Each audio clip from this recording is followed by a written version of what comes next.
Hello everyone, you are watching Law Glory. I am Rashmi Sharma. आज के इस वीडियो में हम डिस्कस करेंगे इंडियन एविडेंस एक्ट के बहुत ही इम्पोर्टेंट टॉपिक की, जो कि है सेक्शन 90। गाइस देखिए, जब भी कोई डॉक्यूमेंट कोर्ट में प्रोड्यूस किया जाता है तो वो डॉक्यूमेंट प्रॉपरली एग्जीक्यूट हुआ है या नहीं, ये विटनेस के थ्रू प्रूव किया जाता है। ठीक है, अब देखिए इसके एक्सेप्शन क्या है। इसके एक्सेप्शन है सेक्शन 90 एंड 90। जब भी कोर्ट में डॉक्यूमेंट जो कि 30 इयर्स ओल्ड है, ठीक है, और वो जो डॉक्यूमेंट है प्रॉपर कस्टडी से प्रोड्यूस किया गया, it is produce from proper custody.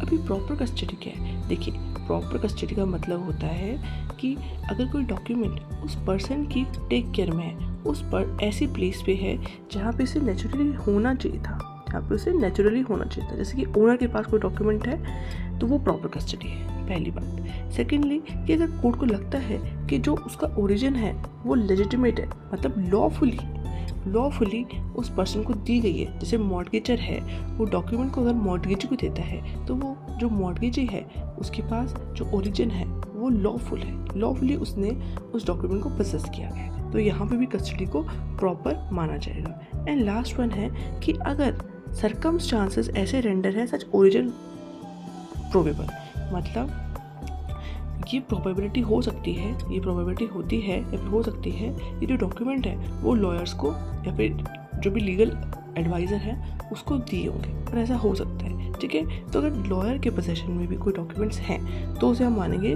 कि ओरिजिन प्रोबेबल, मतलब प्रोबेबिलिटी है कि उसके पास डॉक्यूमेंट हो सकते हैं। ठीक है, तो ये भी प्रॉपर कस्टडी कंसिडर की जाएगी। सो गाइज, अगर डॉक्यूमेंट जो कि 30 इयर्स ओल्ड है वो प्रॉपर कस्टडी से प्रोड्यूस किए गए, ठीक है, तो कोर्ट में प्रिज्यूम करेगी, एमपी मीन्स में प्रिज्यूम करती है कि जो सिग्नेचर है वो उसी पर्सन के है जिसके थ्रू इसे साइन किया जाना चाहिए था। ठीक है, और उसी पर्सन की हैंडराइटिंग में वो डॉक्यूमेंट एग्जीक्यूट किया गया है जिसके थ्रू इसे एग्जीक्यूट किया जाना चाहिए था, और उसी पर्सन ने इसे एग्जीक्यूट और अटेस्ट किया है जिसके थ्रू इसे एग्जीक्यूट एंड अटेस्ट किया जाना चाहिए था।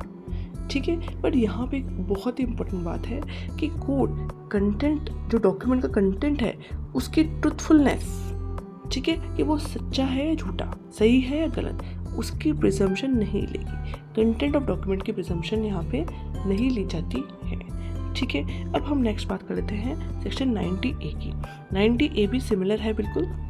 यहाँ पे जो इलेक्ट्रॉनिक रिकॉर्ड्स की यहाँ पे बात की गई है जो कि 5 इयर्स ओल्ड है। ठीक है, अगर कोई इलेक्ट्रॉनिक रिकॉर्ड्स है जो कि प्रॉपर कस्टडी से प्रोड्यूस किया गया है तो कोर्ट ये में प्रिज्यूम करती है कि जो इलेक्ट्रॉनिक रिकॉर्ड है उस पर जो सिग्नेचर अफिक्स किए गए हैं, ठीक है, वो उस पर्सन के है जिसके थ्रू इसे सिग्नेचर को अफिक्स किया जाना चाहिए था। ठीक है, मतलब ऑथराइज्ड पर्सन जो है उसके सिग्नेचर भी यहाँ पे कोर्ट कंसिडर करती है। ठीक है, और प्रॉपर कस्टडी क्या होगी वो सेम एक्सप्लेनेशन है जो सेक्शन 90 में गिवन है। So guys, this is all about section 90 and 90A. If you like the video, please like, share and subscribe, and thank you for watching.